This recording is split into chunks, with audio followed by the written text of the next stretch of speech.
de este siglo, del siglo XVI, del año 1500 en adelante, el significado de ciencia, el término ciencia, se va a parecer al que tenemos hoy en día, porque obviamente que fue cambiando, pero la ciencia moderna se la dice moderna porque surgió, apareció en la edad moderna, en la edad histórica moderna, va a presentar algunas diferencias importantes respecto a lo que se venía haciendo en el paradigma premoderno, y que bueno, nosotros ya vimos algunas de ellas, nada más para repasar, fíjense. La confianza plena en la razón y la observación para obtener conocimiento fidedigno, conocimiento científico. Una visión mecanicista del mundo. ¿Qué quiere decir esto? Que el mundo es explicado mediante categorías, mediante leyes, mediante ideas razonables, y se va dejando de lado, en relación al tercer punto, una concepción profana del mundo, es decir, ya lo religioso, lo mitológico, lo metafísico, lo sobrenatural, definitivamente comienza a correrse del todo a la hora de buscar explicaciones científicas, y esta concepción que antes se tenía religiosa del mundo, a eso es lo que viene a ser reemplazado por la concepción profana, ¿no? Lo profano es lo innovador, lo fuera de la religión. Fíjense, atención hacia la naturaleza y su explicación mediante leyes o categorías universales. De esto nosotros vimos algo.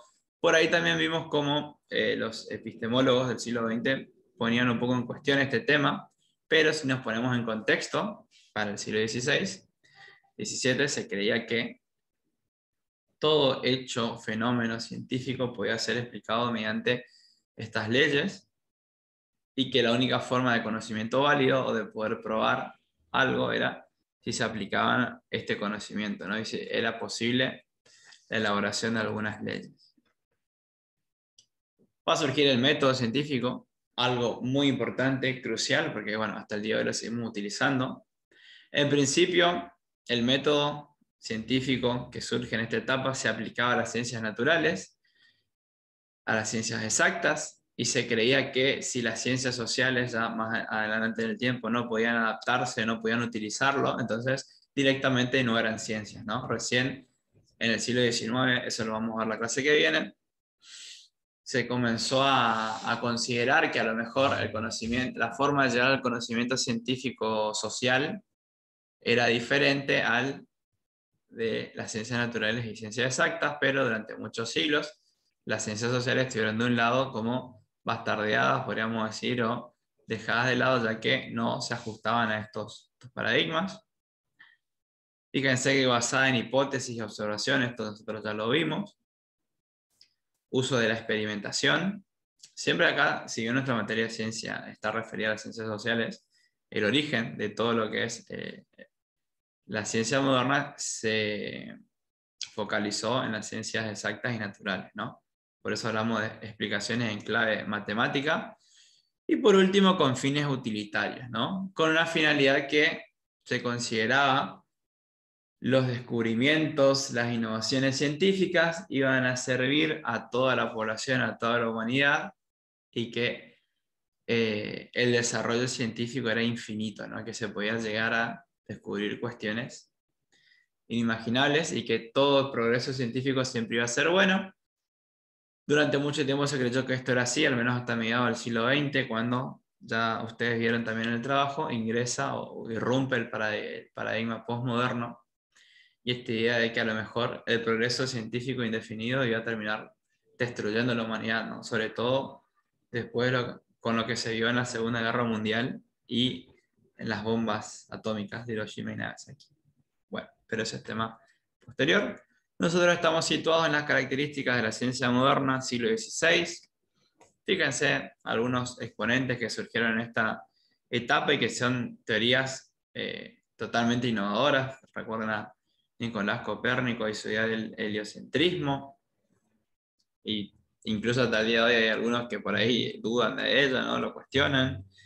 Galileo Galilei, los aportes en astronomía, en física, en el método científico. Lo pongo un poco como para que puedan imaginarse, ¿no? Un poco que entren en contexto de qué estamos hablando cuando hablamos de ciencia moderna. Estamos hablando de autores muy conocidos y que hicieron aportes muy valiosos a la historia de la humanidad y que no hubiera sido posible que aparezcan en otro contexto, sino en esta etapa, ¿no? Anteriormente, años atrás, si pensamos en los años 900.000, hubiera sido inimaginable.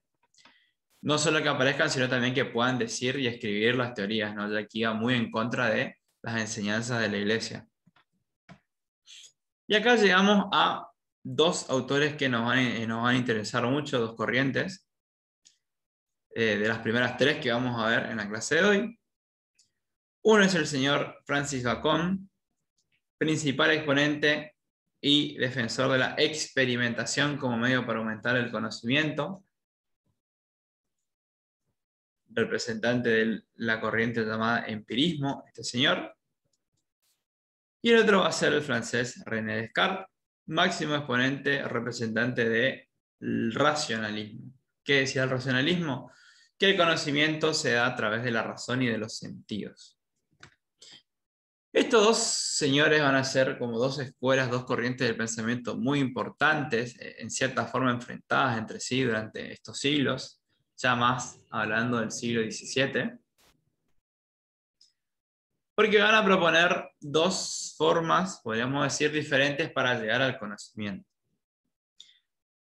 Por un lado, Descartes estaba plenamente convencido en la razón, en el pensamiento, como fuente de conocimiento humano. Seguramente habrán escuchado alguna vez la frase pienso, luego existo, la dijo él. Y en que él, como decía, como le estaba comentando, estaba totalmente convencido de que era posible llegar a un conocimiento a través de la intuición, de la deducción, de la abstracción, y por eso hablaba mucho, estaba muy relacionado a la razón y al pensamiento, ¿no? Como que la forma para llegar al conocimiento era siempre a través de lo idílico, de la razón y la lógica. Siempre tengan en cuenta, igual esto yo después se lo voy a pasar, cuando hablamos de el racionalismo de Descartes. Y en contrapartida, enfrentado a él, estaba la otra corriente, el empirismo, que ya tenía una base, podríamos decir, en la antigua Grecia, ¿ya? Y esta idea de que la experiencia de cada uno, la experiencia personal es la fuente de todo conocimiento, y que a partir de la experiencia yo puedo conocer, ¿no? De la experiencia y la experimentación. Como les dije, estas dos teorías van a estar muy fuertes, muy vigentes en los siglos XVII, parte del XVIII también. Piensen que en cierta forma se puede utilizar un poco de las dos, que es lo que va a hacer el filósofo que vamos a ver a continuación. Pero tienen que tener bien en claro esta idea. Uno plantea la razón, la intuición y el pensamiento como forma principal del conocimiento, o para llegar al conocimiento humano. El otro está basado en la experiencia, en la experimentación, ¿no? Son las dos corrientes que se van a contraponer y que están bien marcadas, bien diferenciadas, y que tuvieron mucha aceptación durante esta etapa. ¿Por qué? Posteriormente vamos a ver que existieron otros, u otro, mejor dicho, que fue Immanuel Kant. Fíjense que en esta etapa, bajo estas corrientes del pensamiento, tenemos otros científicos mundialmente conocidos, como Kepler o el famoso Isaac Newton, y sus diferentes aportes al conocimiento, a la ciencia, al método científico, por mencionar algunos más. Nosotros nos quedamos con Descartes, con Bacon y con Kant, que vamos a ver ahora, porque también su aporte fue muy valioso a las ciencias sociales, ¿no? Que es por lo que nos interesa. Y por último vamos a ver a este señor, a Immanuel Kant, que ya miren la fecha, propia del siglo XVIII, desde el siglo XVI, XVII, XVIII, que es lo que estamos viendo en esta clase. Uno de los máximos exponentes de la Ilustración, supongo que habrán escuchado alguna vez de la Ilustración, una corriente filosófica francesa muy importante que abordó muchos temas políticos, sociales y que también en el plano de lo científico. Podríamos decir que Kant hizo como un mix, si se quiere, o tomó un poco de las ideas del empirismo y del racionalismo para tratar de elaborar una nueva teoría, la cual la denominó la racionalidad crítica, fíjense, y las primeras nociones sobre el falsacionismo. Son dos de los conceptos que él aportó y que no se preocupen, después nosotros los vamos a retomar más adelante, no vamos a dejar nada sin abordar, solo que acá estamos haciendo una primera introducción, ¿no?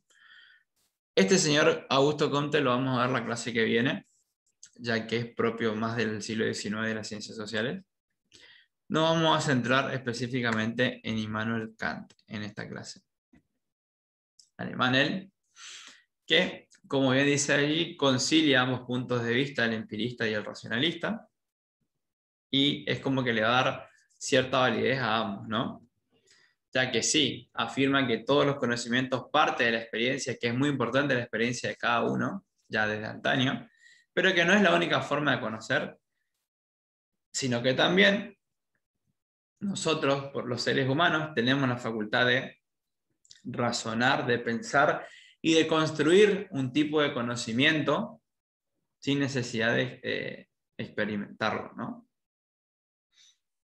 Entonces, fíjense que la idea central siempre va a estar en que, por un lado, uno puede imaginarse las cosas, pensarlas, razonarlas, deducirlas, o por el otro lado, uno puede directamente llegar a través de la experiencia y de la experimentación al conocimiento.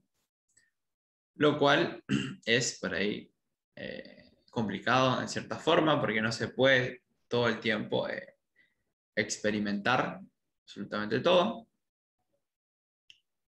Y por eso es que Kant decidió o trató de conciliar ambas teorías. Fíjense acá en este cuadrito que lo va a simplificar un poco más.